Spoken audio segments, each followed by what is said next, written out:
Hello, everyone. Welcome back for some more Let's Play the Great Ace Attorney to Resolve.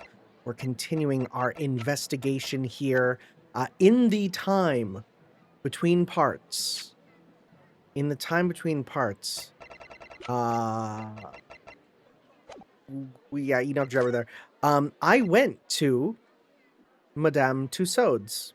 I went to Thailand because that was my vacation, and I actually went to go see the wax museum of Madame Tussauds. And can I tell you, those things are terrifying. They look so real. We need to now go back to the lab. I'm gonna be real. It's been about 2 weeks. I'm gonna catch up as I go, which is kind of how I handle these things. There's still more to find here? Is there? What did we miss? Okay. Pretty sure we did like... Oh, wait. The book? Look at this big, thick book here. It appears to be an accounting ledger. It's a record of the forensic investigation team's spending, I think. Oh. What is it? It's clear that the team purchases various equipment and supplies on a monthly basis, but, well, one entry seems rather strange. Really? In what way? They're buying 500 scalpels every month. Okay, calm down, Valentine from Skullgirls. 500? They must be working really hard on dissecting corpses. I don't know. Judicial autopsies are only carried out in certain special circumstances, and scalpel blades can be sharpened too. It does seem a bit strange, you're right. 500 scalpels. 500 more scalpels. What could they possibly be using them all for? Oh, what are you doing? Who's this? Mommy? Mommy! Sorry, we, had something we want to ask you, but you weren't here, so... So, you thought you'd snoop around. That's acceptable to you people from the East, is it? Oh no, she's racist too. Then again, it's probably hard to find someone who's not in this time frame. Well, what do you want? Lord Strongheart told us, you see, that it was you who examined the victim's body. Thank you for reminding me. Mr. Asmon's body, I mean. So we came to ask you about your findings on Lord Strongheart's advice. Very well. If the Lord Chief Justice has given his consent, I'll tell you what our investigation revealed. But when we're done, you must leave immediately. Okay. Anything new when we do the look around? She gonna be like, that's my bird. His name is Joffrey. We love him. It's the same. Here. Hey. Do you know a lawyer? Dr. Sithe, would you be good enough to take a look at this? That's a weird way to phrase it. Oh, you think I'm good enough, do you? No, I didn't mean... It was a weird way to say it. So I'm not good enough. In that case, why would you show me anything? Clearly you're too good for me to show you anything again, ever.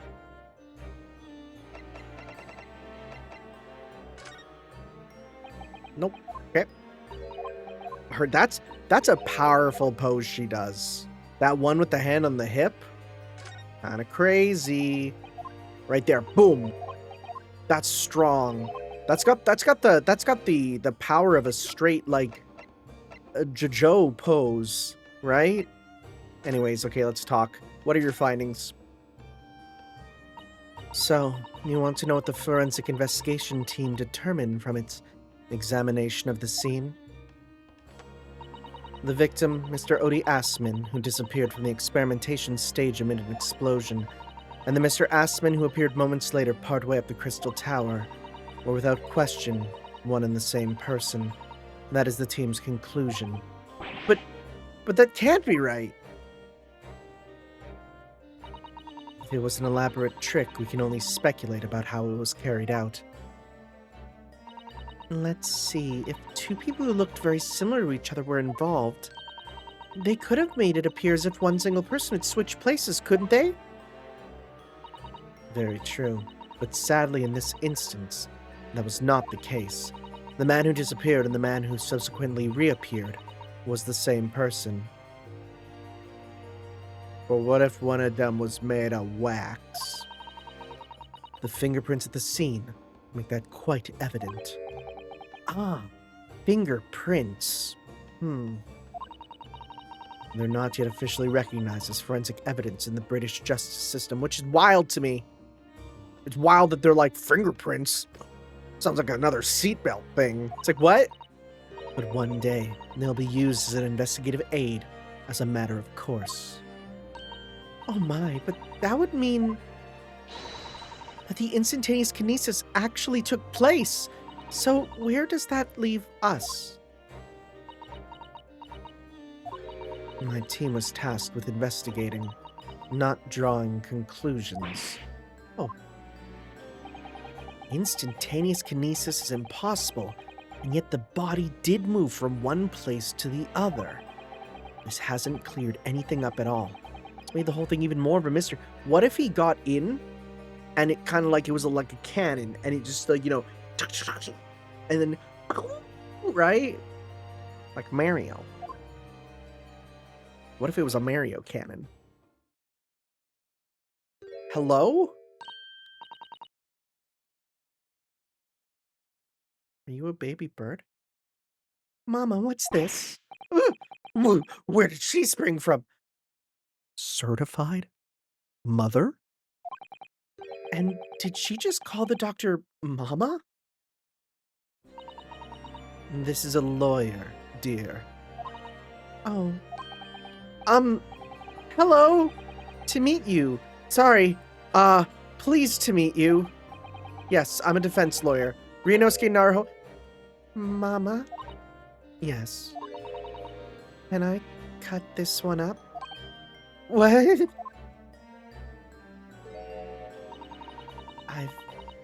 Oh my god! This is a wild screenshot that I never would have expected from a Ace Attorney game. I've never seen inside an Eastern person before. I want to know what it looks like. Of course you can't. It's a live specimen, as you can very well see. I'm noticing you using the pronoun it's. Now I know that, you know, Japan has its whole thing with non-gendered pronouns, and that makes translating text very difficult. Please use he, him for me. Thank you. I'll even take a they, them. Boring.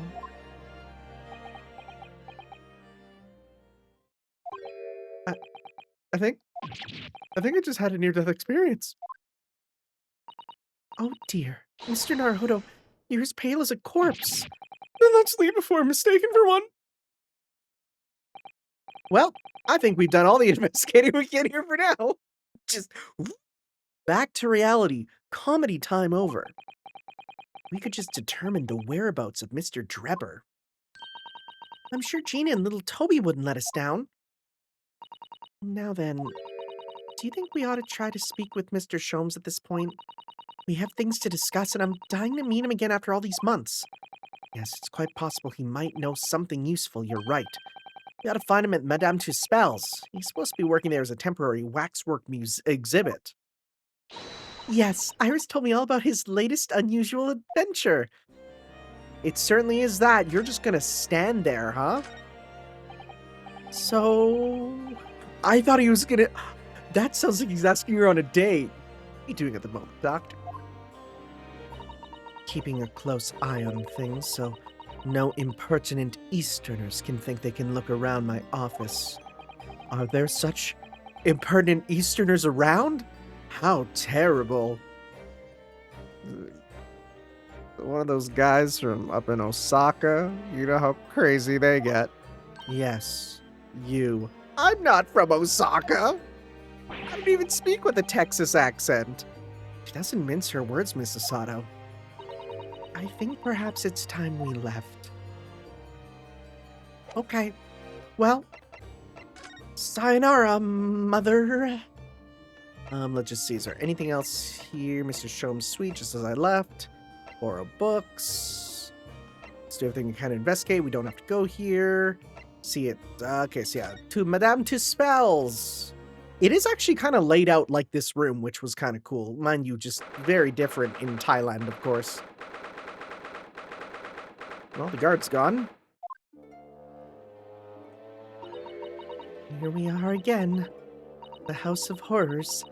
I'm afraid I haven't gotten used to the place yet. I'd still like to turn on my heels and go straight home. Via the confectionery, of course. Sasato-san really is after something sweet today, isn't she? What's the matter? Look, Mr. Naruto. Look at that waxwork. I'm quite sure it wasn't there before. It looks exactly like Mr. Sholmes down to the very last detail. Aha! What is it? Oh, sorry, I think you'll find. That's the temporary waxwork himself. Ah, the friend of my dedicated employee. Oh, yes, hello again, it's Ryunosuke Naruto. I must say I'm quite spellbound by the great detective. He is a marvel. My precious waxwork is already back where it belongs. You don't mean... Oh, but yes, the mystery is solved already. Wow, Mr. Sholmes can really engage his brain when he's hungry enough.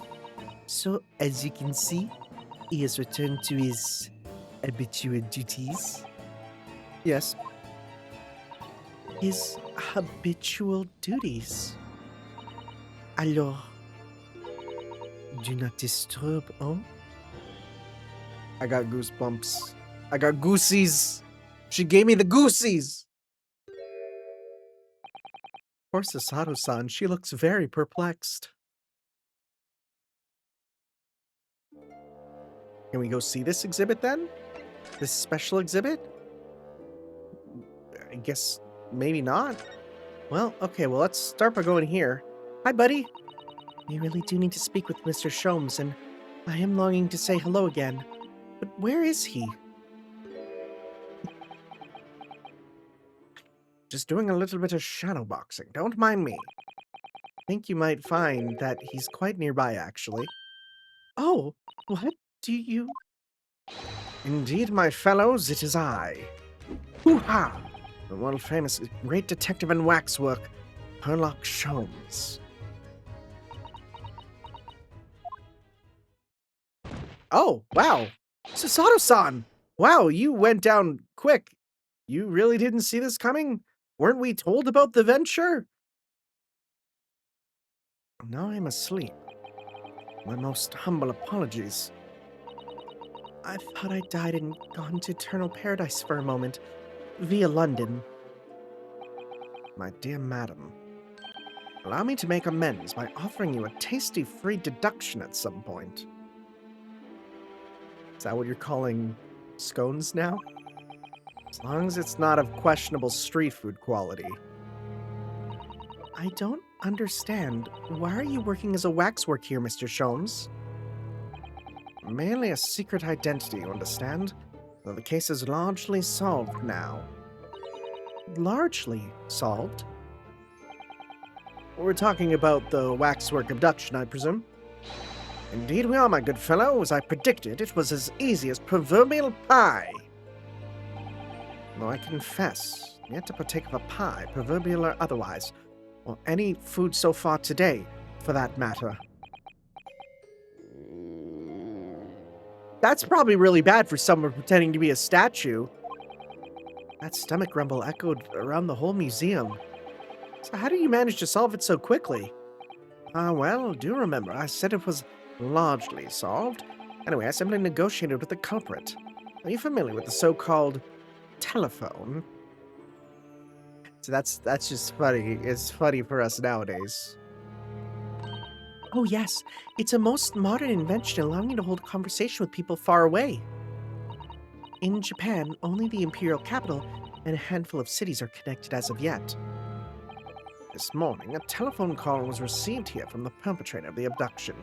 As such, I was able to negotiate terms, and in the end, the waxwork was returned. That's amazing. Just between you and I, it would appear that the culprit had always intended to return the stolen waxwork in any event. Oh, but I thought whoever was responsible had demanded a ransom, no? Yes, I think perhaps a ransom demand was necessary to avoid unwanted suspicion regarding the true motive. But does that not mean your negotiating was entirely unnecessary? A fact that I must ask you to keep from Madame Tusspells at all costs. Hungry young Iris awaits my return to Baker Street, after all, ironically named because no bread is coming in there. Poor Iris. Now then, I do sense that you have some business with this great waxwork. Sure. Let's talk. Hi. Tell me about Enoch Drebber. We're in the process of trying to track somebody down. Oh? Yes, a man by the name of Enoch Drebber. He's the swindler who duped Professor Hairbrain and the engineer who built the kinesis machine. A swindler and an engineer? Quite the modern man. He also seems to be a conjurer of sorts too, with considerable knowledge of stage magic. We really need to locate him before the trial resumes tomorrow morning. We have so few clues to go on, that's the trouble. Do you have any good ideas? I have no data yet. It is a capital mistake to have good ideas before one has data. If I knew something of the man's appearance, at least, I may be in a better position to help. Yes, Drebber's appearance. Fortunately for you, however, presently I have little to occupy myself and little to fill my stomach. As soon as you find any clue, no matter how small, I shall gladly give you my thoughts on it. Cool. What about Cosma? Mr. Sholmes, did you lie to us? My dear Mr. Naruhodo, stay that piercing stare. What is this about? Last winter, when we were first on our way to Britain aboard the steamship, your words were very clear. So then, let us unravel this mystery and discuss what events led to this curious murder. You told us that it was murder, and you examined Kazuma-sama's body. Indeed. And wherein lies the problem? We met him earlier today. The victim, Kazuma Sogi. You're quite sure? He was wearing some sort of mask and was apparently suffering from amnesia. But yes, I'm quite sure. It was Kazuma-sama. I'm so happy we advanced through this quick enough, because I felt like that was so obvious. You must have known at the time, Mr. Sholmes, that he wasn't actually dead. Well, I can only assume that I was swept up in the murderous atmosphere of the moment. But the fellow wasn't dead at all. Priceless. I don't suppose that performance would pass muster, would it, Mr. Naruhodo? You'd believe that the crewman present at the time made a mistake. But not you, Mr. Sholmes.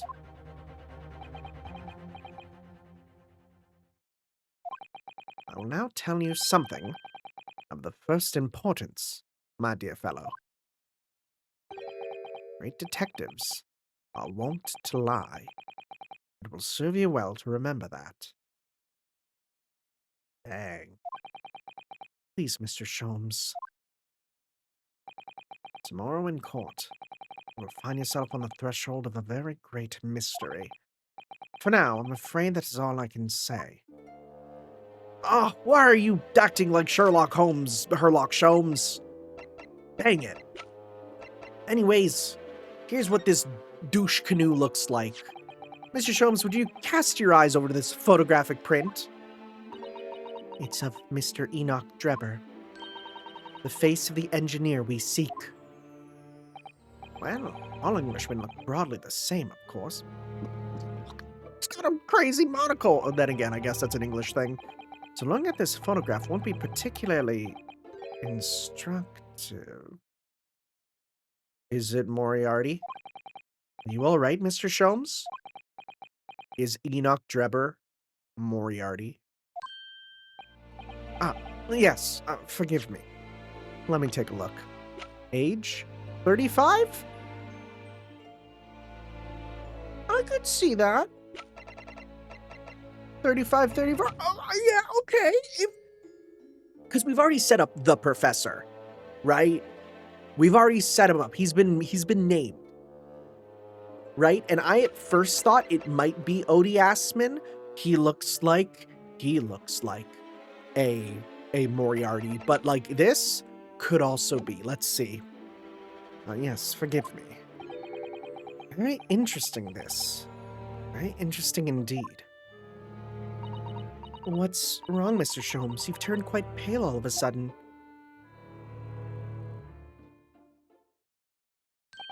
I have a suggestion, Mr. Narhodo. Will you indulge me? Oh, well, what is it? As I explained to you when you arrived, the missing waxwork has been returned, and I personally reinstalled it in the exhibit from which it was taken, behind those thick curtains. Oh, yes, the professor exhibit is... Oh boy. I forgot that that's who was back there. Would you like to see it?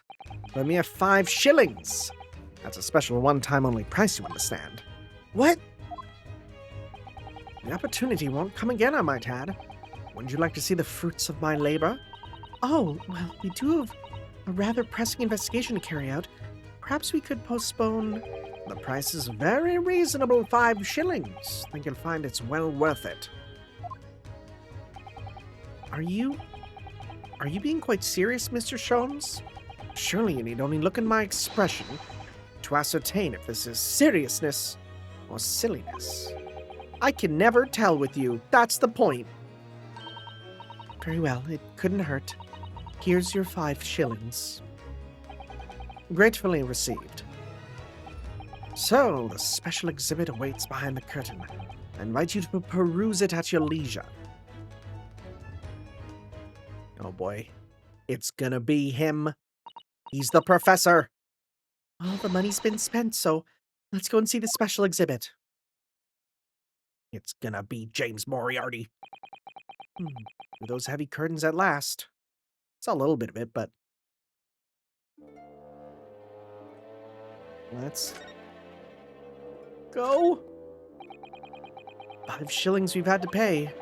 Doesn't seem right somehow that Mr. Sholmes slipped the money into his own pocket, does it? No. We could ask Gina to retrieve it for us, using her special skills. Pickpocketing police officers and diddling detectives is what makes Britain great. That's a really good screenshot. Not to mention demigod prosecutors taking the law into their own hands or chip-loving inspectors. Inspector Gregson comes off rather well in that list, I think. Yeah, all things considered, fairly normal. In fact, pretty alright guy. Madame Tusspells special exhibit. Well, okay, that doesn't explain much for us. Hello? Oh dear. I felt a shiver run down my spine as soon as we walked in here. Mrs. Otto! I say we turn on our heels and go straight home via a really big confectionery. We certainly can't do that. We've paid 5 shillings already.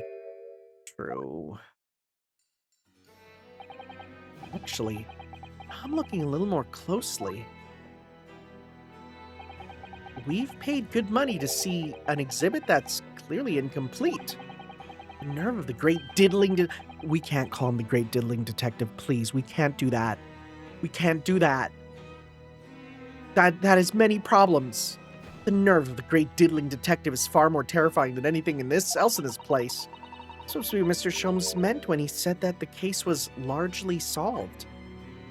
Why do they just need the head? Be that as it may, Mr. Sholmes heavily implied there'd be a clue about the engineer in here, didn't he? But where? We can see him right there, buddy. Since you paid 5 shillings, let's do 5 shillings worth of investigation, shall we? Yes, we'll get what we paid for. It's that fear of frustration that's making Sasato-san's voice tremble. Scary music, bird. Wait, I'm just looking at stuff around. Just that? Okay. Let's start with this one. This must be the killer. The fiend known as the Professor. Yes, I think so. According to what Madame Tusspells said, he killed 5 victims, all of noble or royal birth. The waxwork is so lifelike, isn't it? Like all the models in this place. I know. It looks like it could start moving at any moment, doesn't it? Only in a head, that is. There was what's his face? Cristiano Ronaldo waxwork that was missing when I went to the Madame Tussauds. And I was gonna go take a picture with it and be like, yo, hanging out with the newest playable character in Garo City of the Wolves, but he was gone, so perhaps you should examine it in a little more detail. Yeah, stick your fingers in the head hole. Yeah, dig in there. Well, this is the condemned man. Yes, the so-called Professor. Then perhaps his head was chopped off by a guillotine, but unable to find peace, he emerged from his grave as a headless ghost. Do we have to entertain such terrifying ideals, Miss Sasato? Anyway, I'm sure the model had a head once. There's a metal fitting for it, see? Then perhaps Mr. Sholmes absent-mindedly forgot to attach it? That's an extremely absent-minded detective you're describing, isn't it? Or perhaps the thief absent-mindedly forgot to include the head when he or she returned it to the museum. And that'd be an extremely absent-minded thief. There have been some reason why only the head wasn't returned? Whatever the reason, it means we don't know what the face of the infamous professor looked like, do we? Oh. There's something caught just inside the convict's jacket here. It looks like a piece of broken glass. Quite a big piece, too. Very thick, isn't it? About 5 times thicker than normal window glazing, I'd say. Where could such a thick piece of glass have come from, I wonder? I suppose it must have been made thick to increase its strength. Why? Well, perhaps because the glass had to span a particularly wide area, such as in a big building, for example. Well, we've seen a large glass building recently, haven't we? And some of the glass was broken, too. You don't mean... Exactly. Crystal Tower, the Great Exhibition. Why would glass from the Crystal Tower be lodged inside the waxwork's jacket? Makes you think, doesn't it? A piece of broken glass has been entered into the court record. Earlier in court, we established that the kinesis experiment was a trick, and now we discovered this fragment of glass here in the waxwork.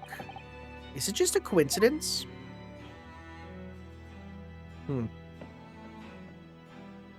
His hand is a little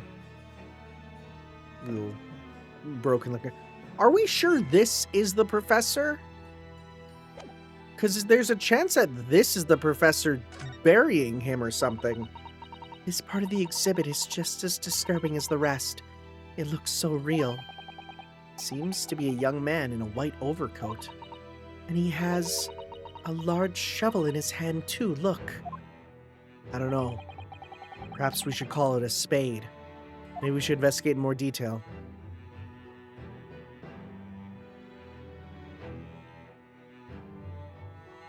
Yeah, that's him. Anyways, shovel.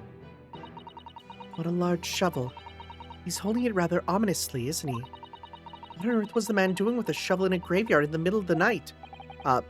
Miss Sasato. Yes? That's... yeah! It's a spade, isn't it? I'm going to kill you. No, it's a shovel. No, shovels are for digging. That's for scooping up loose material. It's a spade. We've been through this, Mr. Naruhodo. It's a goddamn shovel. No. Although, we haven't considered trowels. We've allowed ourselves to be distracted, I feel. Perhaps we should concentrate on what the man was doing with the implement. So we're going to bury the hat. No, that's a different thing! You're right, though. What was the man doing in the graveyard in the first place? That's the real question. That's so funny. That's the natural conclusion, and I kind of love it. So I can't get to his face from here. Let's start with this. What's this here?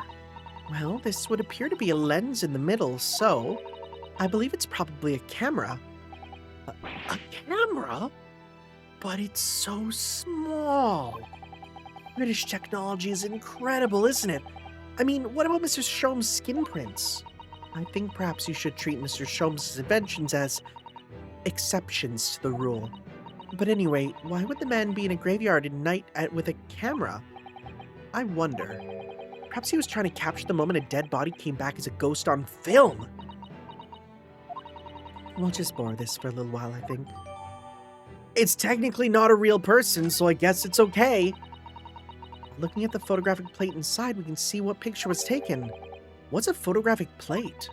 It's a piece of glass coated in a special emulsion that reacts to the light coming through the lens. If we open the cover at the back of the camera, we should find it. Let's have a look. You should see yourself, Sasato-san. Your eyes are shining. You really do look like machinery, don't you? A woman who likes machinery? Impossible. Okay, well, time to face the truth. I can't see his face very well, can you? Perhaps if I just... Oh, do you think you should be manhandling the exhibits, Mr. Naruhodo? I'll put it back exactly as it was, don't worry. Just gonna climb this fella.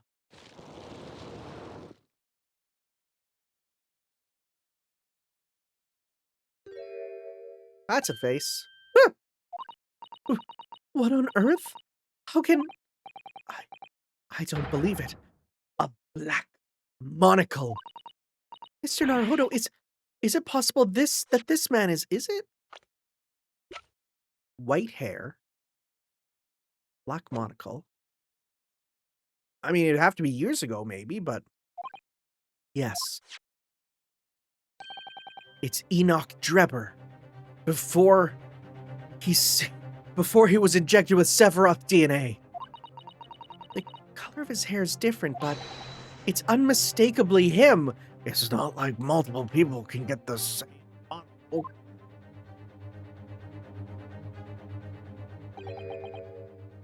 Indeed it is. Who's this? Oh, hi. Mr. Sholmes! This man is the subject of your present hunt, I presume. Yes, that's right. Just who is this man? Why is he here in this exhibit? And why does the convict behind him have no head? The head was missing when the model was returned by the thief who stole it. What a surprise. So the case isn't yet solved, is it? Did I not say so myself? Largely solved with my words, I believe. But I must locate the missing head tout de suite, as Madame would say, or I'll be in grave trouble. I think isn't it just tout suite? I never knew there was a day in there. It just means right away. A very hungry Iris still awaits my return to Baker Street, preferably with rations. Do you know, though, something about this room is strange? Strange? What do you mean? Well, the displays in the House of Horrors were supposed to depict real events, are they not? Indeed they are, Miss Sato. Do go on. And as terrifying as they are, the scenes in the other exhibits are believable. But this one... This surely could never really have happened, could it? I think it's time I educated you a little about the nature of the incidents involving the professor 10 years ago. Oh, we're getting it! We're getting in! About Moriarty, let's do it! The resurrecting convict! I believe I told you a little about the professor yesterday, did I not? He took the lives of 5 victims. Everyone, either a member of the aristocracy or royalty, all were attacked by an enormous hunting hound and had their throats ripped from their bodies. At least it wasn't a giant ruler. That'd be crazy. Oh gosh, an enormous hound? How awful. After taking the life of his fifth victim, the killer was apprehended. It was a case of unprecedented magnitude in Britain, you understand. Accordingly, the professor was tried in a closed court. No members of the public were permitted. Closed court? Does it mean the professor's identity? As you surmised, my dear fellow, his identity was never made public. Naturally, he was found guilty and was summarily sentenced to death by hanging. He was buried in a grave at Lowgate Cemetery, which adjoins the rear of the prison where he had been held. However, it was not the end of the affair. Oh! The very night that he was buried, the convicted man came back to life. Came back to life? He clawed his way out of the ground and emerged into the moonlit graveyard. The exhibit here depicts that very scene, as described by the sole witness to those chilling events. There was a witness? A man who saw this? In this exhibit? Of a man seeing this? Of course, my dear fellow. It was none other than the young man in the white overcoat. Okay, so Enoch Drebber, not Moriarty. Guy who was killed, probably Moriarty. Enoch Drebber. You saw it happen? That sounds like a name that might be just straight from, like, the original stories. Tell me about this man. So this a waxwork model of Enoch Drebber. 10 years ago, the convicted professor having been gibbeted and buried. What the frick is gibbeted? What is that word? I'm Googling it. That word sounds really funny and silly. Gibbeted? It probably has to do with getting your neck hung, but like, gibbeted meaning, what does it mean? It means to hang a body on a gibbet. Okay, what's a gibbet? Oh, okay. All right, I looked it up. Oh, goodness, what the frick? It's like... Hold up. You know what it's like? It's like this, but then hanging from like a singular pole. Huh. That's actually super fitting. That's really cool, actually. Okay, that's like kind of thematic. He was gibbeted and buried, emerged from his grave in the dead of night. The sole witness to that unimaginable scene was this young man. From appearances, I would say he was about 20 years old. It's so horrifying. Scared out of his wits, the young Drebber ran to the nearby police station to report the incident. And the sheer terror of what he'd seen is said to have turned his hair white overnight. Sure. Yes, as shown in the photograph we have of him, his hair is completely white. Now, I will say, there's a number of white-haired individuals this chapter, and if this was any other game, I think there's like some experiments going on giving them white hair, but I think it's literally just the 40 years old in this time in London means you're like 70 years old nowadays, so sure. For the following few days, the story of what he'd seen was on every front page in the capital. The public was frantic for every last detail about the killer who'd come back to life. As you've seen, an exhibit was even created here at Madame Tusspells. I can understand why the man's hair turned white, certainly, but what I don't understand is what Mr. Drebber was doing in the first place, in a lonely graveyard in the middle of the night. Yeah, what was he up to? You see, Mr. Naruhodo, we have things called necrophiliacs in Britain. It's like, what? Crazy. Okay, what happened? The professor's acts of terror threw London's upper classes into complete panic 10 years ago. A real Luigi moment, as the kids say nowadays.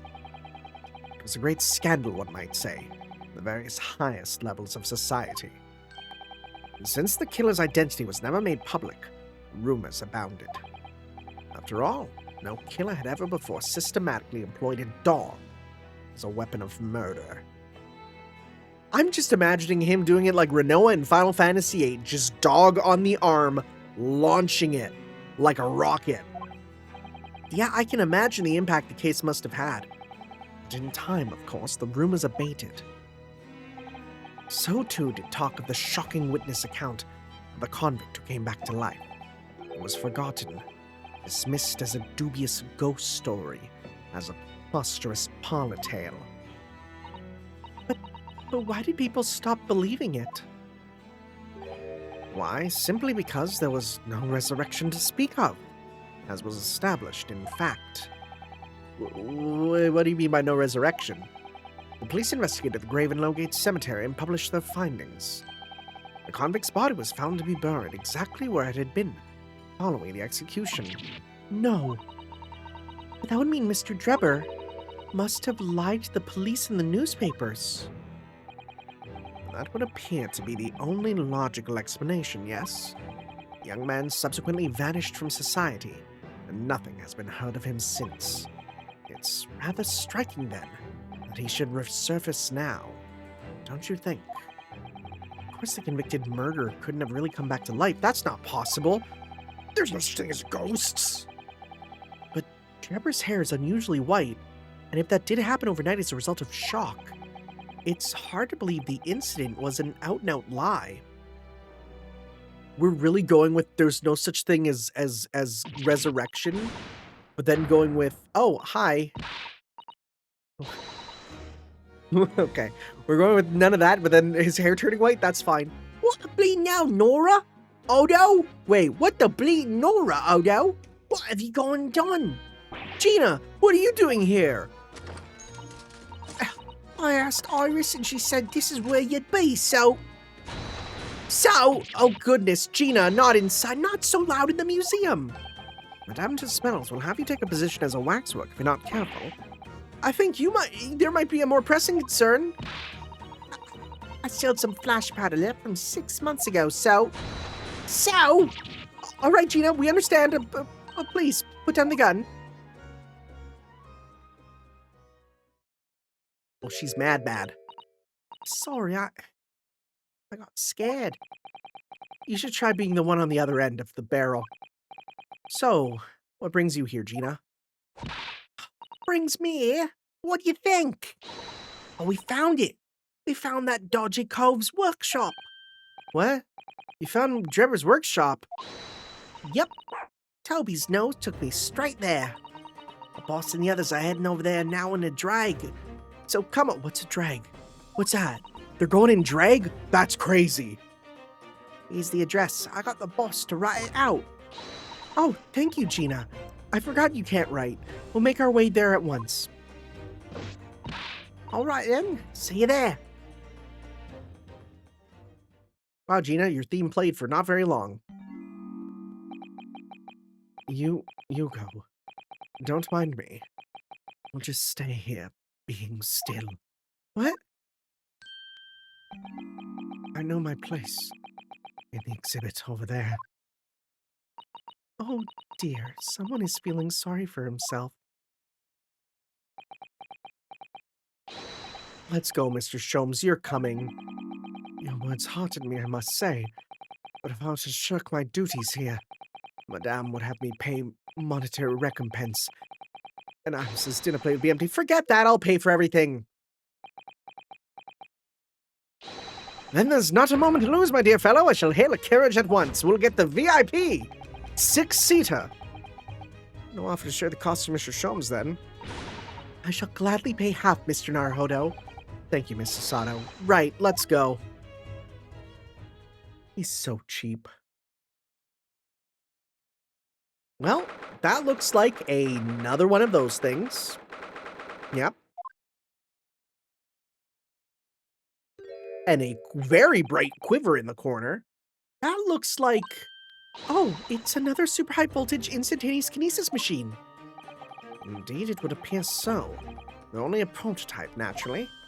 Aye, so you got here then?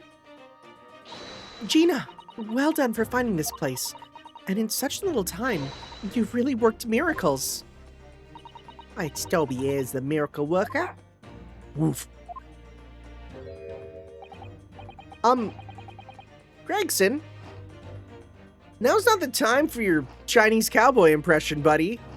I thought you lot would show up for how long? Hello, Inspector. That's one knitted brow. He looks like he's eating a lemon, not a bag of fish and chips. Well, if you're having fish and chips, you'll want to put lemon on it. Makes it so much better. So, Inspector, is there any sign of the engineer? Sadly not. We didn't find a soul in here. Oh, what a shame. Well, thank you for letting us know about this place and giving us the chance to investigate. According to what Gina tells me, we only found it thanks to a clue you lot turned up. I wouldn't want to say go to Paris with a debt of gratitude unpaid now, would I? Thank you. Anyway, if you're hoping to snoop around in here, I'd get cracking. Lord Van Zeeks and the forensic investigation team are on their way here as we speak. Them again. I imagine you got the picture by now. I don't take too kindly to lawyer types. Right. So then, my dear fellow, let's turn this place upside down whilst we have the chance.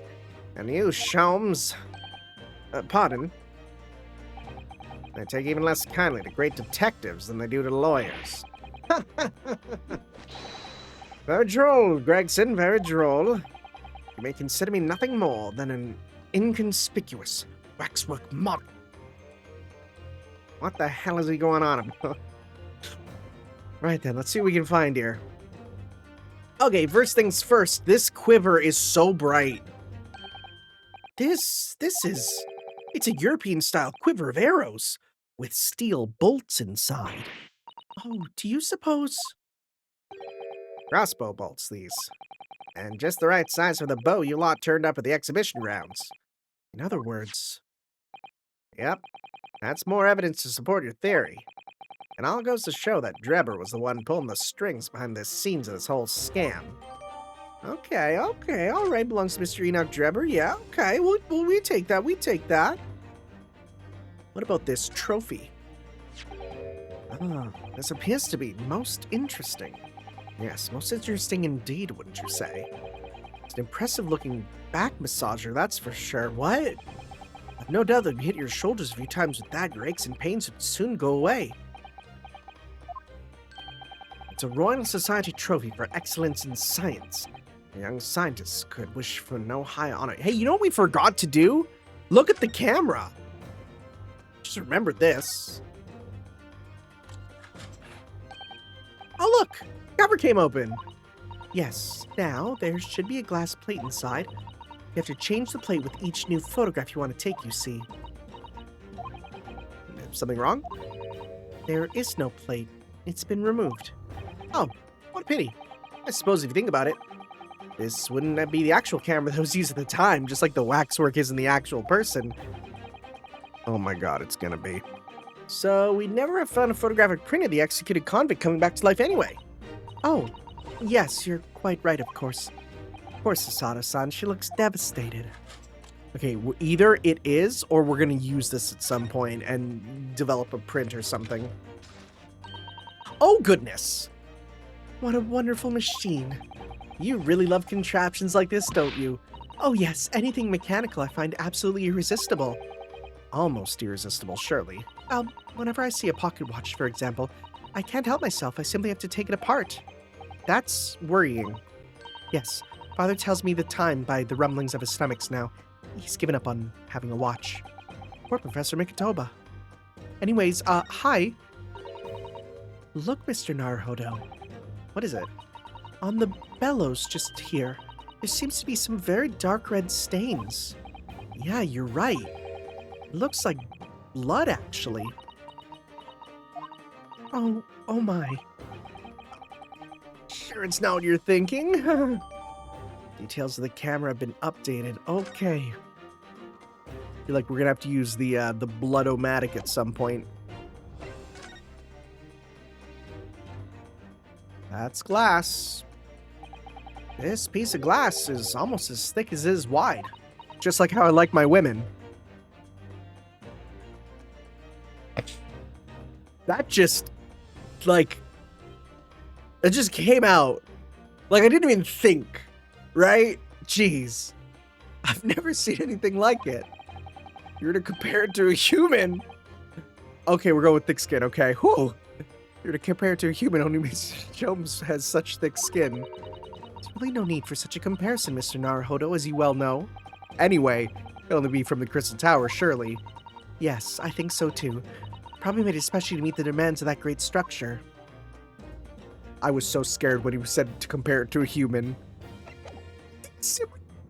No? Ah. Would you like a massage? No, I'm fine, thank you. I had no idea it was such a grand thing. I think it's becoming increasingly clear that there's much more to this Mr. Enoch Drebber than conjuring tricks. I couldn't agree more, my dear madam. And how about you, Mr. Naruhodo? Wouldn't you like to take it with you? For your tired shoulders, of course? He's not gonna let that go, is he? It's curious, though, isn't it? You would expect such an important trophy to be proudly displayed somewhere, not haphazardly cast aside. English gentlemen can be quite a mystery at times. There's going to be something inside this. Is the head in there?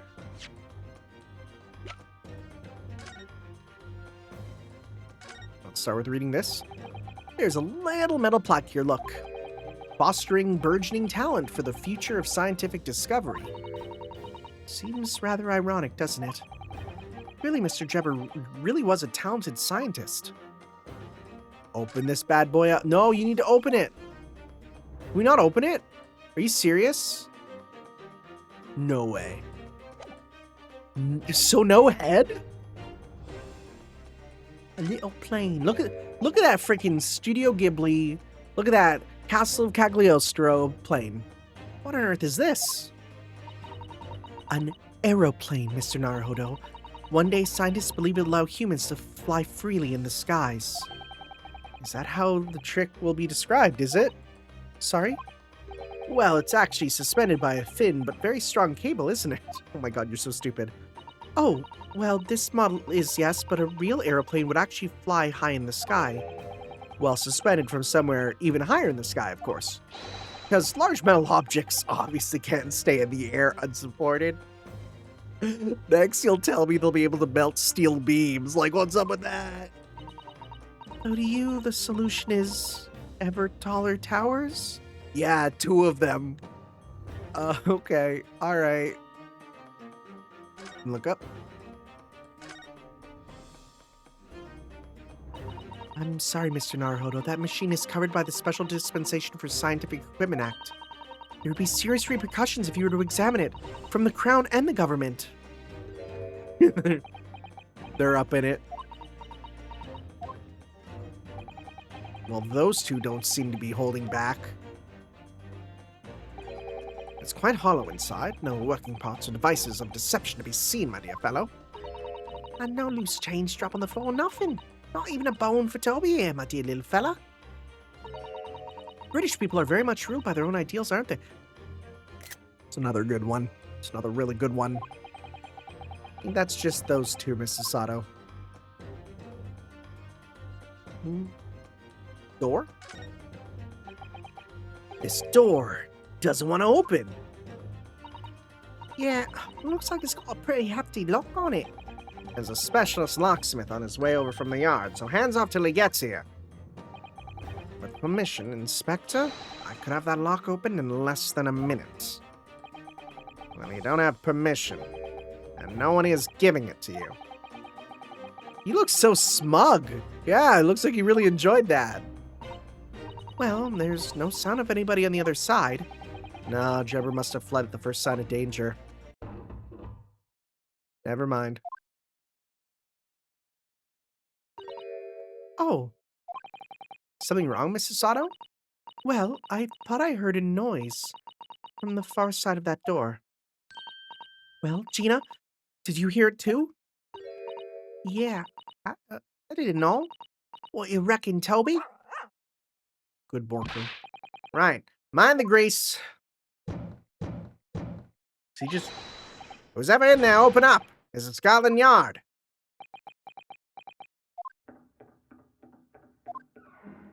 Hey, maybe saying this is the police open up was a bad move, buddy. Oh my. Someone is in there. Ah, it's a rotten, bleeding lock. My dear Gregson, as I said only minutes ago, if only it were countenanced, I could unlock that door in less than a minute.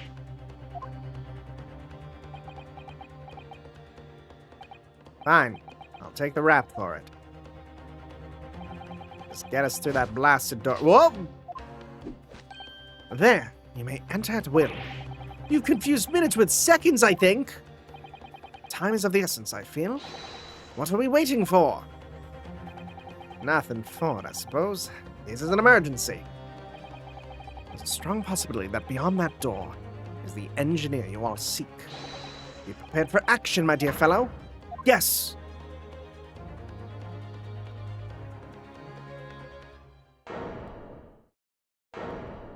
That's a bomb. How are there shoe prints on the roof?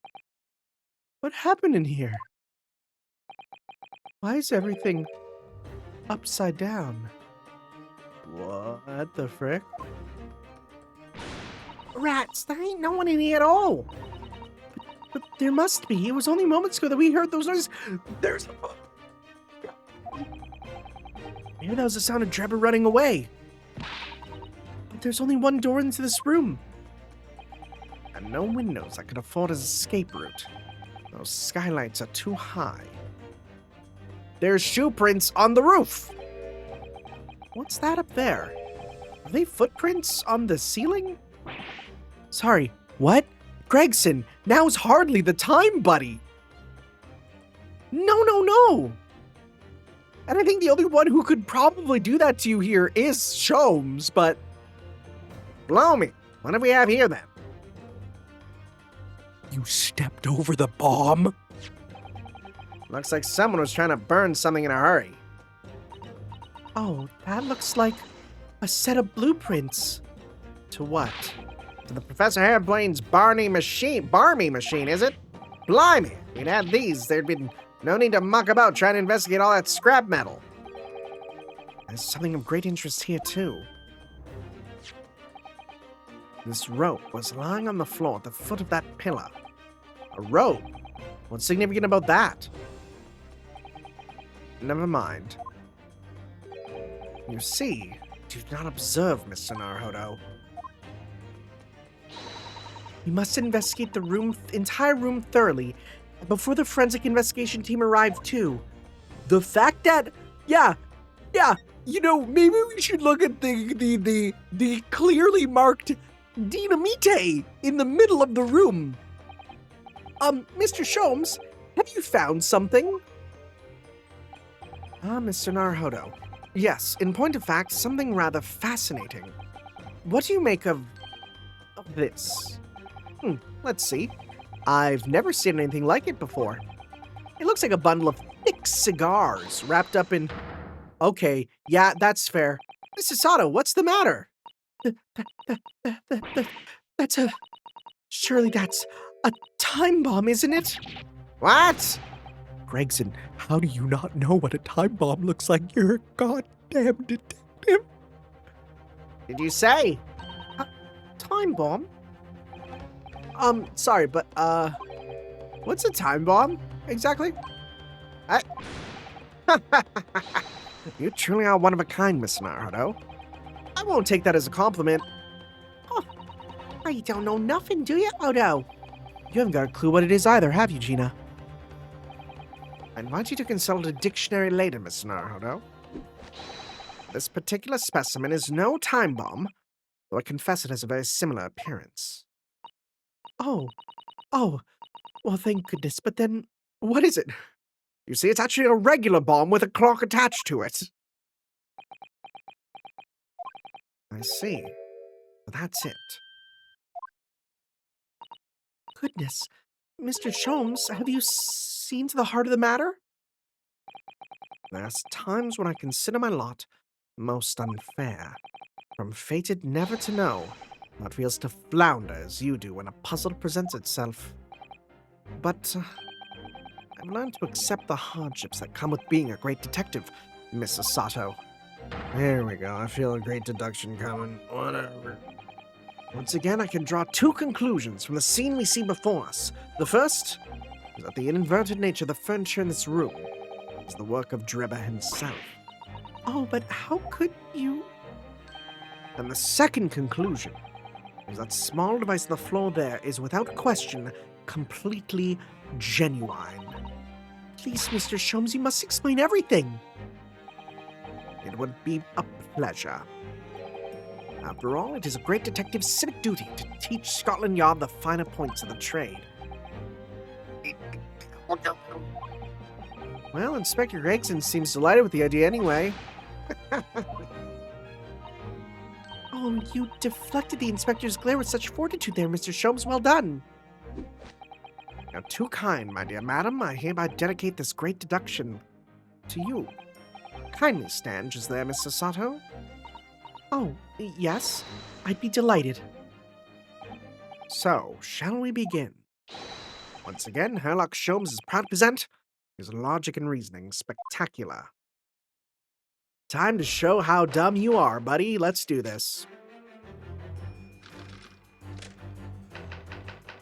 Flipped furniture. It's plain to see that this room is in complete disarray. The bed, the table, and the chairs, and the lamp, everything is upside down.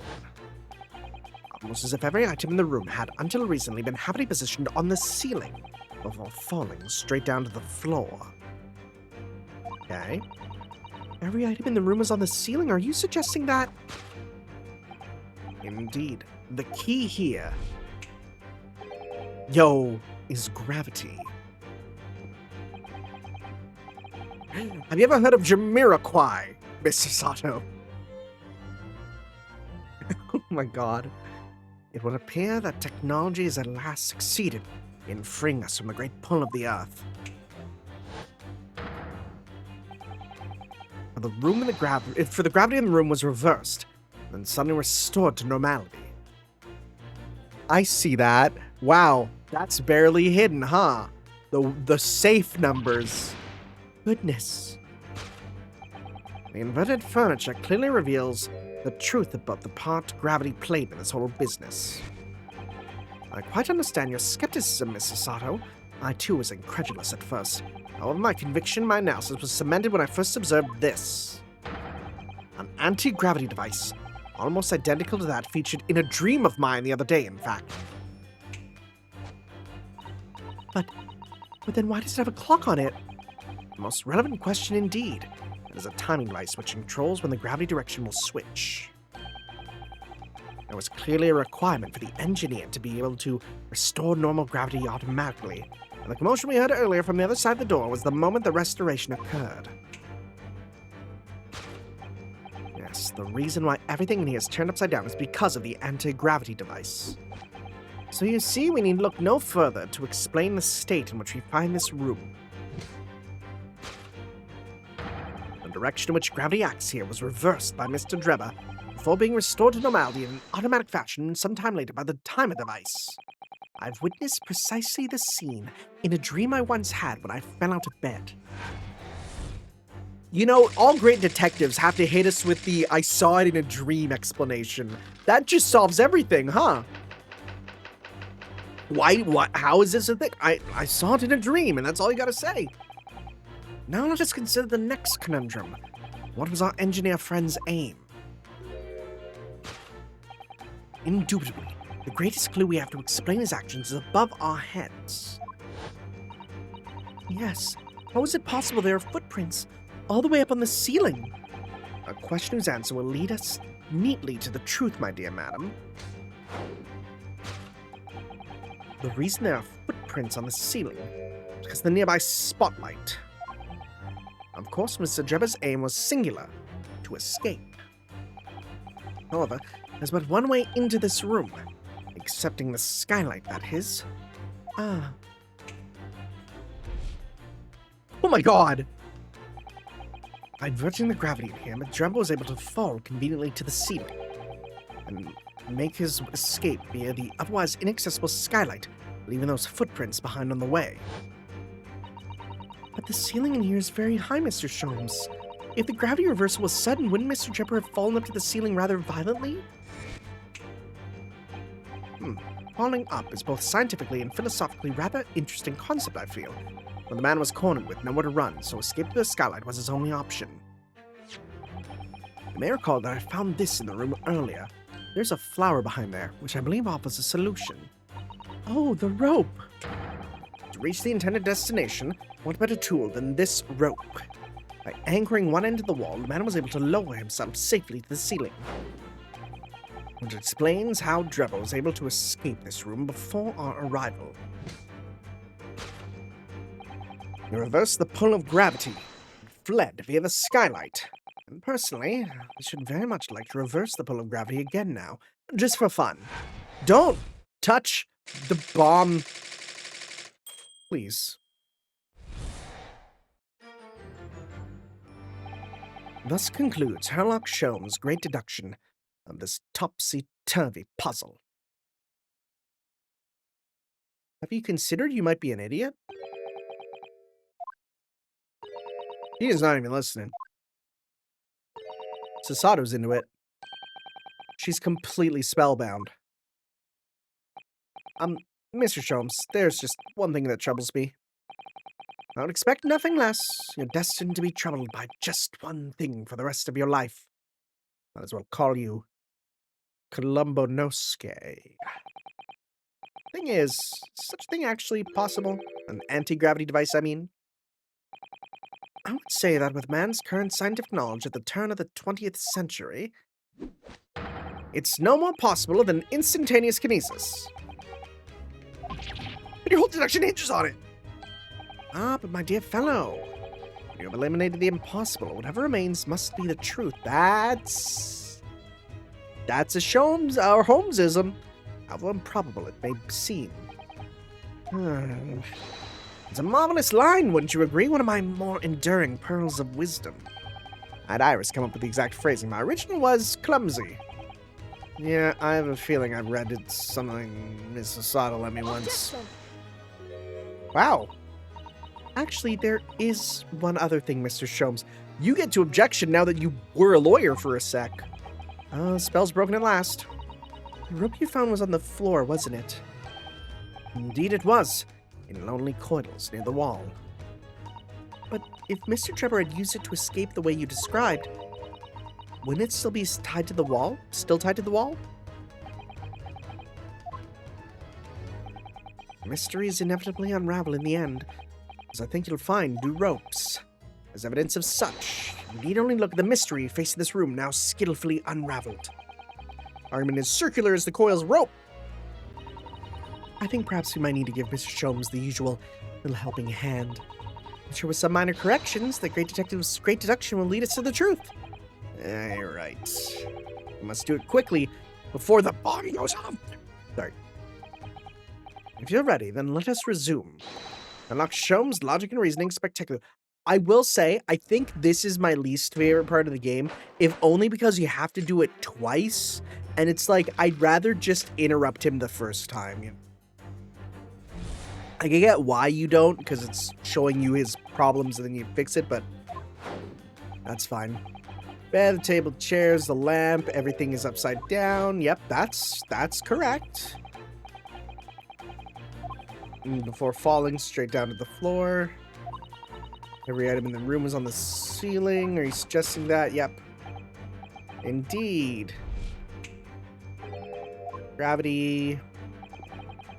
Here, that gravity is at least... See, it's because you're just seeing it exactly again. Right? And so it's like, okay. Inverted furniture clearly reveals the truth. Okay, so here we go. To think gravity could have been reversed in this very room, I find the whole idea utterly enthralling. Only Mr. Sholmes could conceive of such an explanation. The man himself admitted it was a scientific impossibility, so... Yeah, you're quite right. We must completely discount the idea at once. Oh, that's unusually merciless of you, Mrs. Sato. You have eliminated the impossible. Whatever remains must be the truth. The great detective himself said so, didn't he? While refusing to part with his dreams of anti-gravity devices. Yes, I suppose so. Well, let's see if examining this topsy-turvy scene a little more closely reveals some proof that shows exactly what the gravity in this room was or wasn't doing. First off, your furniture. Let's look at the furniture. All the furniture in here is very all the furniture in here is very conspicuously upside down, certainly. Yeah, it does immediately put you in mind of some strange quirk of gravity, I admit. Could it be that a mini whirlwind passed through here, do you think? I'm not sure that's much more plausible than Mr. Sholmes' explanation. Oh dear, saying the first thing comes into your head isn't the way forward here, it seems. Nope. Alright, what else we got? Inverted furniture. Is there really nothing else? The upright vase, well that proves it's not. Let's take a look at the safe quickly here. Oh, look, Miss Sato. Well, everything seems to be upside down in here. The safe is conspicuously this way up, right? Yes, that's true. But look more closely at the safe's feet. Oh, trust me, I'm always looking down there. No worries. That's a lot of very large bolts fixing it to the floor. Think before you speak. That's what you wanted to say, isn't it? I really put my foot in my mouth there. Certainly didn't say that. Yeah, it's gonna be the, this here. Well, I wasn't expecting to find a pretty bunch of flowers in here, that's for sure. Look at that. I know. That slender little vase looks like it's about to topple at any moment, but the flowers are thriving. Somehow it makes you think of the fragility of life, wouldn't you say? To be honest, Mr. Naruhodo, something else about it made a rather deep impression on me. Take that! It's the flowers.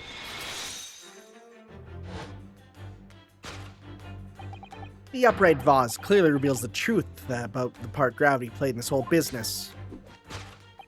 Upon my word, Mr. Naruhodo, you've surpassed yourself by completely turning my argument on its head. Trying to impress your assistant here, perhaps? No one is trying to steal your spotlight here, Mr. Sholmes. Trust me. As you rightfully say, though it appears at first glance that all the furniture in the room is upside down, this unassuming slender vase is standing keenly to the attention. Unlike the large safe, there's nothing affixing it to the floor. And it's the exception that breaks the rule. In short, much as it pains me, the gravity in this room was never inverted at all. My deepest sympathies for your loss. Oh, poor Mr. Sholmes. The show must go on, so let us continue with our deductions. Now that we know this contrivance is not in fact an anti-gravity device, there remains but one other possibility. You don't say. Someone deliberately turned over every piece of furniture in here. Which might sound obvious, but leaves one mystery very much unsolved. Namely, why would anyone choose to do that? Quite. And naturally, there is an explanation. Yes, the reason why everything in here has been turned upside down is because of the anti-gravity device. He's absolutely determined that this device must have something to do with it, isn't he? I'm afraid the lure of an exciting scientific explanation is too strong. Well, there's no doubt somebody did this. I'm gonna turn all this furniture over. So whoever did it must have had a reason. I'm afraid nothing comes to mind at all. We know the reason. We've seen it already. Let's look around and see if the answer presents itself. Can we examine the bomb? We've established that gravity wasn't actually reversed in here, haven't we? In other words, this isn't an anti-gravity device at all. Which makes me very curious to know what sort of device it is. But I think for now it's clear that we're looking for an answer elsewhere. The fact that this whole case is let's literally avoid the bomb in the room is so wild. That's a coal-burning heater, I think, isn't it? Very dangerous to be around. Yes, but it's not just for heating, you know. You can grill on it, bake in it, boil and steam things with it. It serves all sorts of purposes. That seems like having your cake and eating it too. Not unlike a heated kotatsu table with a nabe hot pot, a mikan orange, a cat, and an elderly relative. If this was like 10 years ago, this would be completely relocalized. Oh, you mean it seems too much? I suppose perhaps it does. You realize only some of those things on your list are edible, don't you?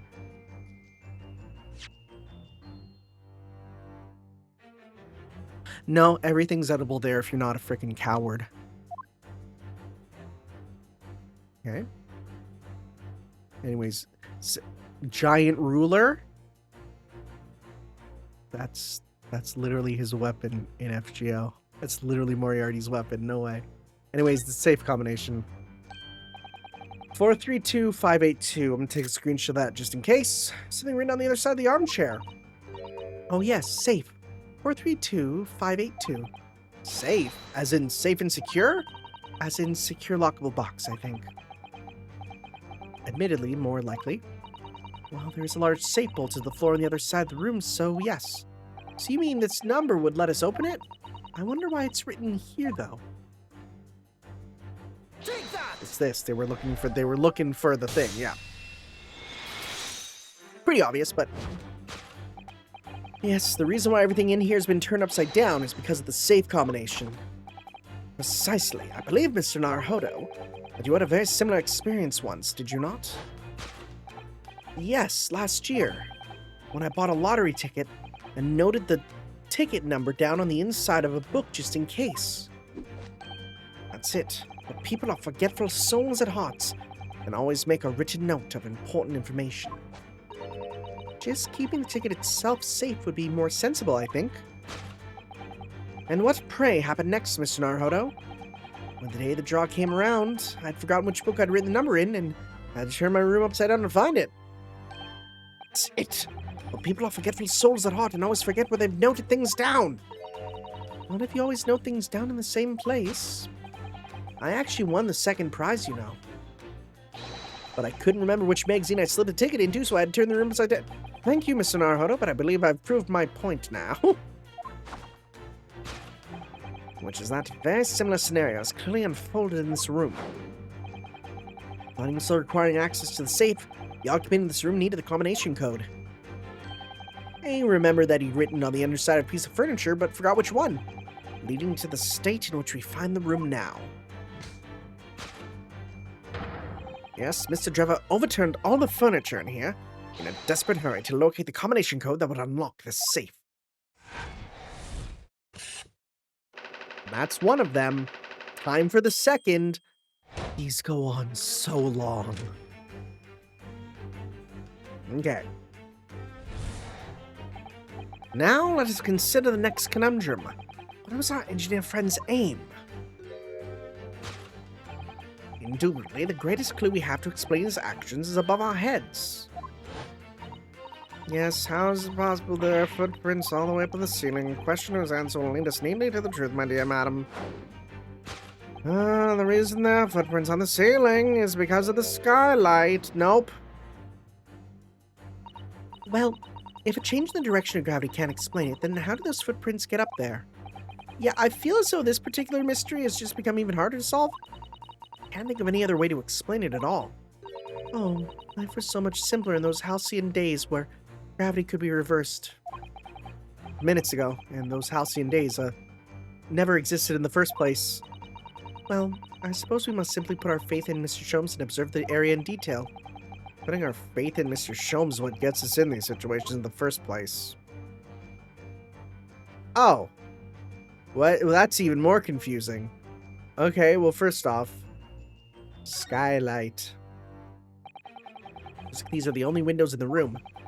In other words, if you wanted to escape without using the door, these skylights would be the only way. Yes, that's true, but even so, right next to the only escape route, we notice some telltale footprints. Nevertheless, as we've said many times now, gravity can't explain how they got there. But powerful springs in the soles of the man's shoes could. Have you been having strange dreams as well, like Mr. Sholmes? Okay, well, it's very clearly the shoe up there, but This is a gas balloon, isn't it? It's tiny, but it does seem to be a real balloon. Yes, I think you're right. I think it's helium that's keeping... Oh, we got a bomb and helium? Jeez, okay. Green gas balloon. Why does that seem to ring a bell with me? You can see there are footprints on the balloon too, look. Yeah, sure, that's a clue, isn't it? Though what it tells us, I'm not sure. Ooh. It's hard to believe, but there's a shoe up there, look. Oh yes, and there are more footprints on this little balloon too. Perhaps a shoe was thrown up there and became a lodge, do you think? If so, then judging from the number of footprints, it must have been thrown up several times. Why would I only throw on the shoes to the ceiling, though? Oh dear, that's beyond me, I'm afraid. I legitimately do not know the answer, but I'm going to say shoe. Okay, shoe's the answer. Don't know how.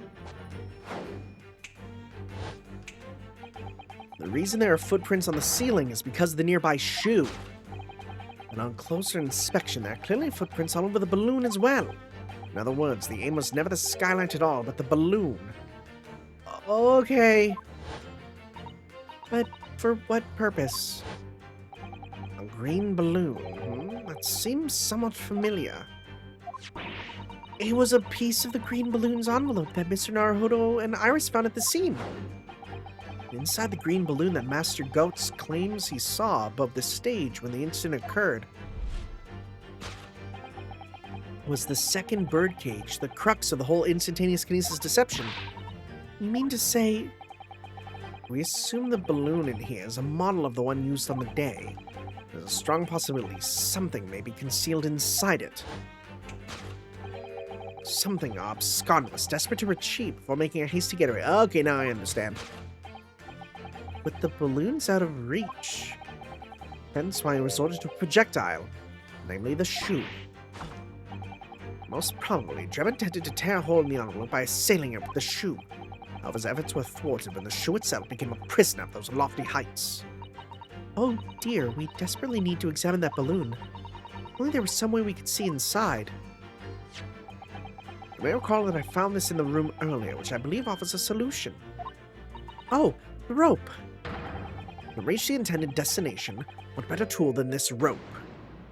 What are you planning? Mr. Sholmes managed to bring the deduction back to the rope. Alright, I have to admit, that was clever. So we just throw the rope up to the balloon and pull it down to us on the ground? Which is much easier said than done, I feel. And could take us a very long time as well. True. Perhaps we need a more surefire method. In fact, we already have one, of course, don't we? Take that! Let's friggin' shoot it down.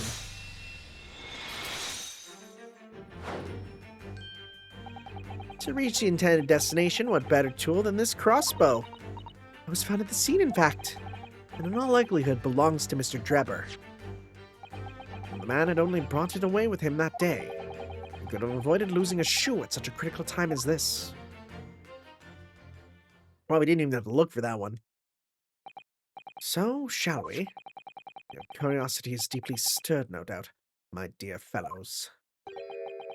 What is it that Enoch Drebber has hidden inside that balloon? It's either the head... It's the head, okay. Or... I was going to say something else, but no, it's the head. It looks like Dr. Doom. What the? A waxwork? Was he wearing the helmet at the time? Or is it like a waxwork head inside a metal mask? Oh, it's in a mask, okay. A mask that is shut tight and fastened with a strong and quite impenetrable lock. So we can't see the face inside, that means. Just a moment, this is the head of a waxwork model. Does that mean... Oh, goodness. I see you've joined the dots, Mrs. Sato. Excellent. Of course, a headless waxwork model. This is the abducted Madame Tusspells model that you largely solved. It was only the head of the killer that was still missing. Indeed it was. I believe Madame Tusspells will now have to settle a sizable account with me. This, as you now have surmised, is the head of the infamous professor. Yes. But why is it here? This conclusively confirms my suspicions. The man responsible for stealing the professor from Madame Tusspells and returning it sans tête. That means without head. Earlier today was none other than Enoch Drebber. You might have heard the phrase, let's go tête-à-tête, head to head. And sans means without, because sans serif, right? Like means without serifs, the little dots, the little lines on letters. And that's why his name is Sans in Undertale, because he's Comic Sans, and Comic Sans doesn't have serif. There's no Comic Serif. That'd be stupid. This is incredible. We brought it back around to Sans Undertale. Professor Hairbrain's case and the waxwork abduction they're inextricably linked by Enoch Drebber's workshop. Who could have seen this coming? Can we open the safe now? Well, it appears our logical pleasure cruise has come to an end, my dear fellows. All that remains is, yes, to speak with the architect of this adventure. Yo, a remix? The architect? You mean Mr. Drebber?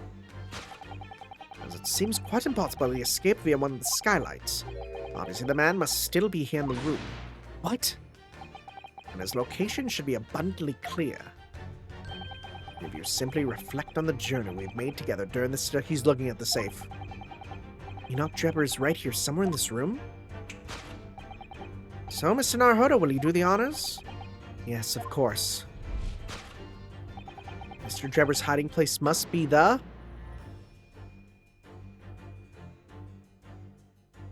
Can I click on the Can I say he's hiding in the bomb? No, okay. Wardrobe. Look at all that mess in front of the safe. Yes, plans and accounting ledgers. Almost as if somebody was in a hurry to empty the contents of the safe, in fact. You need to hide. There's no better place than a wardrobe. I stand firmly by that. Yes. You had some experience of that yourself a year ago, didn't you? We'll find him in there. Mark my words. He'll be coiled up in the ball, trembling and hungry. In fact, my own hand is trembling just thinking about making the discovery. Never mind, Mr. Naruhodo. He could be hiding somewhere else, you know. He's in the cupboard. This looks to be a cupboard for cups and saucers and the like. An ingenious hiding place. Is it? Well, when you say cupboard, you automatically think of cups and saucers, don't you? And the clever engineer knows that, so you'd think he'd never look for him in there because he's not crockery. Though sadly, it does seem to be full of only crockery. I like when he's stupid. Anyways, the safe. What if he's in there and he's just a really little guy? Like he's like a little mouse-sized guy. When we gained access to the back room, we heard noises from in here, which tells us that the engineer was still in the building at the point in time. He was in fact searching for the combination to his safe, and pressed for time made no attempt to right the furniture that he overturned in the process, from which we can deduce that his search for the combination happened very recently indeed. In summary, Mr. Enoch Drebber... Point, spin, point, is at this very moment inside the safe, which are usually airtight, so he's gonna die. Thus concludes Sherlock Sholmes' great deduction of this topsy-turvy puzzle. Yeah, if we don't open it up, he will probably die. In fact, we took so long, he's probably actually dead. Whoops. But also, not our problem. But also, we kind of need him to be alive to explain stuff to us, so... So, Mr. Naruhodo, I think perhaps it's time we ended this game of hide and seek, don't you? By opening the safe, you mean? What else? Let's see, the combination was 1432582. I knew that! Alright, then here goes. I didn't know that.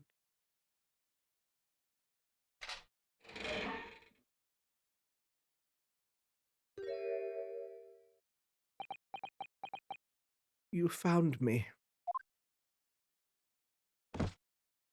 Oh? Oh? Oh, oh, oh.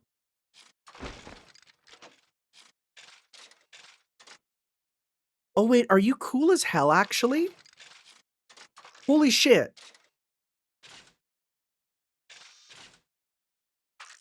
Never mind, you're awesome. You're cool as hell. Right then, sir. Mr. Enoch Drebber, I presume? Correct. You better start talking. You tricked Professor Harebrain with that bogus machine you built. That hand is really cool. And you shall have to explain the theft of the waxwork from Madame Tusspells as well. Whilst I would be delighted to answer your many questions. Personally, I would advise that you deactivate my little parcel first. Deactivate? Your parcel? I refer, of course, to the time bomb.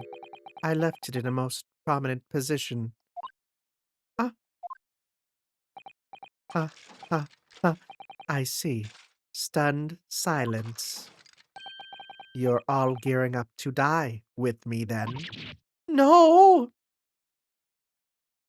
Quick, Sholmes, pee on it! Mr. Sholmes, with only 7 seconds to spare! I'm sorry, I couldn't do it while you were watching. I was too close for comfort! I've got 1 foot in the grave already! Are you trying to get us a killer or get us killed? Mr. Sholmes' deductions can be completely life-altering, can't they?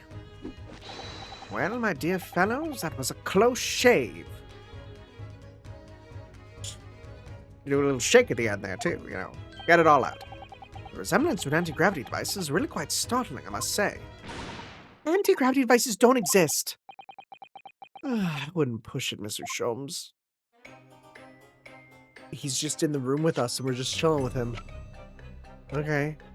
Hi, dude. Did you know I'm a lawyer? It might surprise you to learn that I'm actually a lawyer from the Empire of Japan. I detest lawyers. They wield so-called special powers in an attempt to grind down our freedoms. Yes, let me be quite clear. I detest lawyers very much. Any chance 2 negatives make a positive? Yo, you got a crossbow? Mr. Drebber, look at this, please. He's so cool. Never mind, he's so cool. Do you have anything to say about it? Bruce just... Are these strange mechanical movements supposed to be some sort of an answer? He's so funny. Oh my god. Anything about the... No. It's so fast.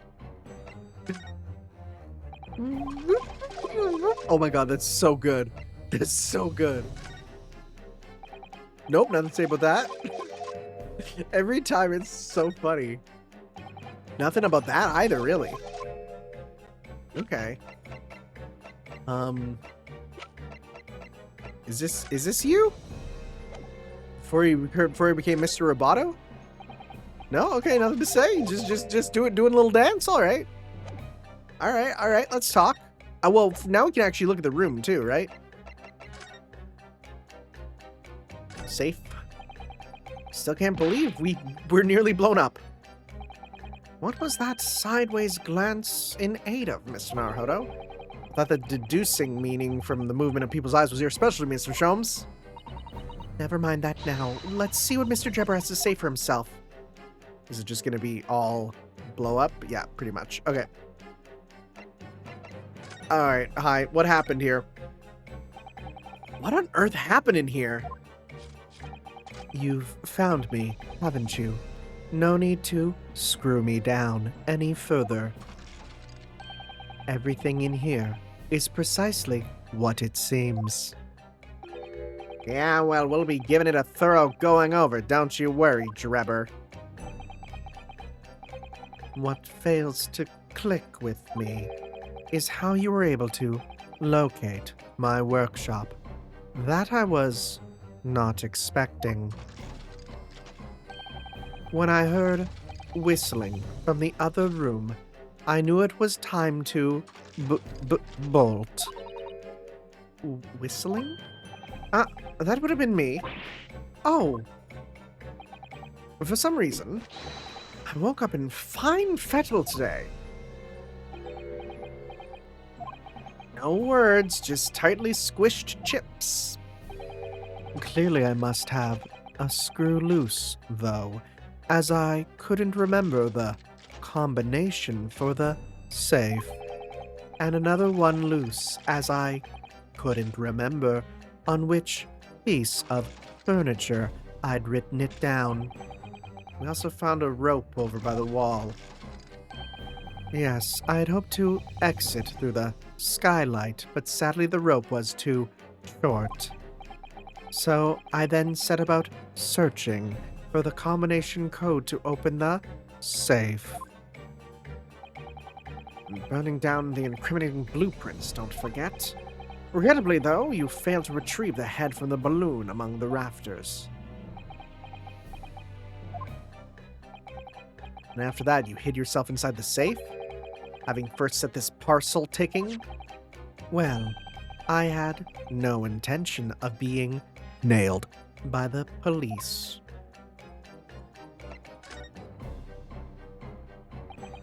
Got a death wish, have ya? Lying right beside a ticking time bomb? Please, why do you suppose I chose to hide inside the safe? It's no ordinary safe. It's specially designed. A dynamite explosion wouldn't leave a scratch on it. So in fact, the safe was the only... So in fact... Mr. Naruto, listen to this shit. Okay, listen. So in fact, the safe was the only safe place. Precisely. No one's laughing. Once you've climbed inside, you wouldn't be able to get out again. I invite you to look more closely. The safe is fitted with a handle on the inside to allow the door to be unlocked from within. So it is. I'd always intended to blow this place to smithers. In any case, I just wasn't expecting uninvited guests to come along and screw up my plans. Do you mean to say you're planning to blow us all up? No, that was unforeseen. What do you mean?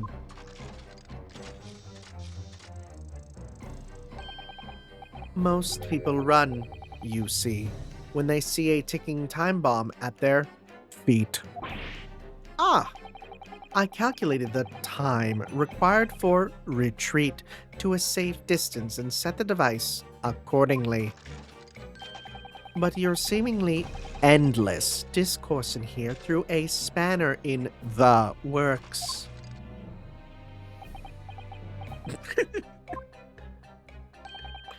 Is something wrong, Gregson? Do I have something on my face? Besides the usual eyes, ears, nose, and pox mask.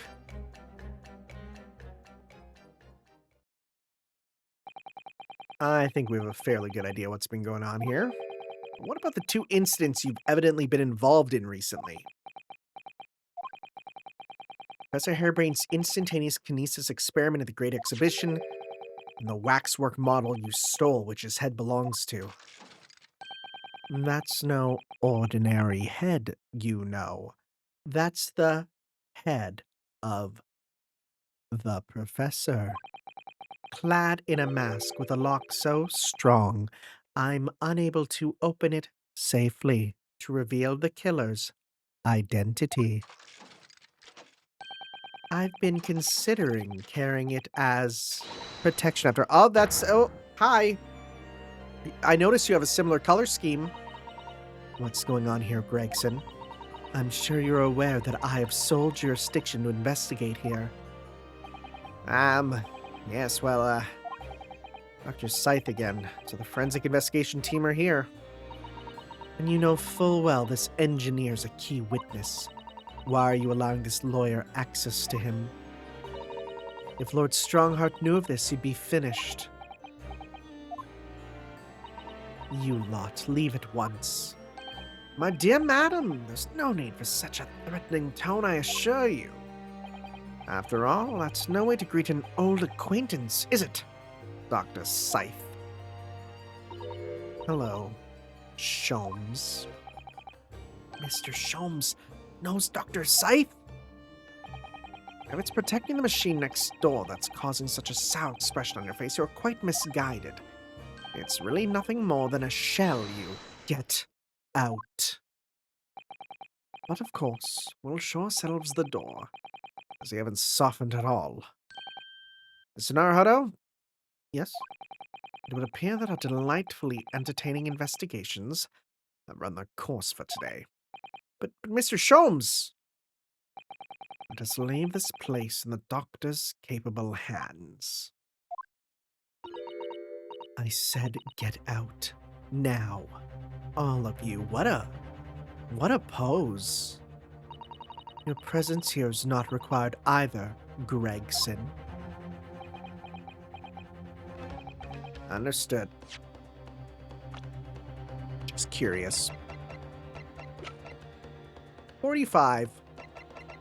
39?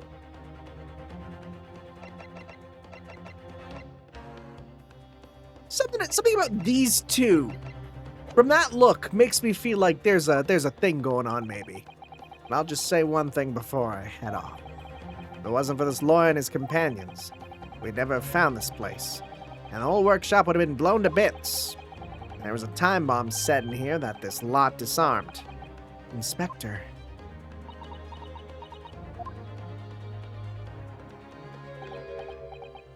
Who?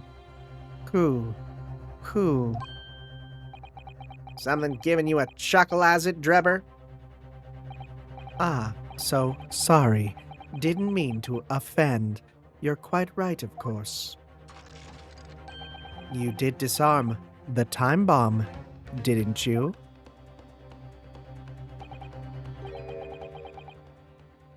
Oh no! Yes, you did disarm that one. What are you? That one? You mean? Coo.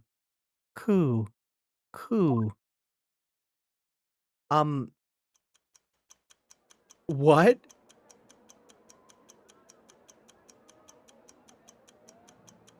Oh no.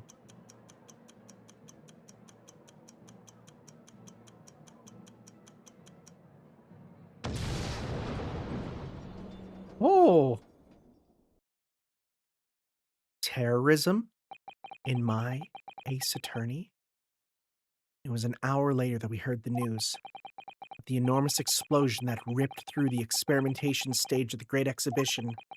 Professor Harebrain's invention and all its secrets were blown away forever. Wow. Wow, that might be one of the best cliffhangers in Ace Attorney history. That's insane. That's really cool. I'm happy it didn't. I thought I seriously thought it was gonna be Gina holding the dog and there'd be a bomb strapped to the dog. And it's like you didn't think that the dog would be the bomb. But here we are. Anyways, guys, we'll continue on with the trial, part 3, the return of the great departed soul. Next time, guys, we'll see you then for some more Great Ace Attorney 2 Resolve. Ciao. Yo.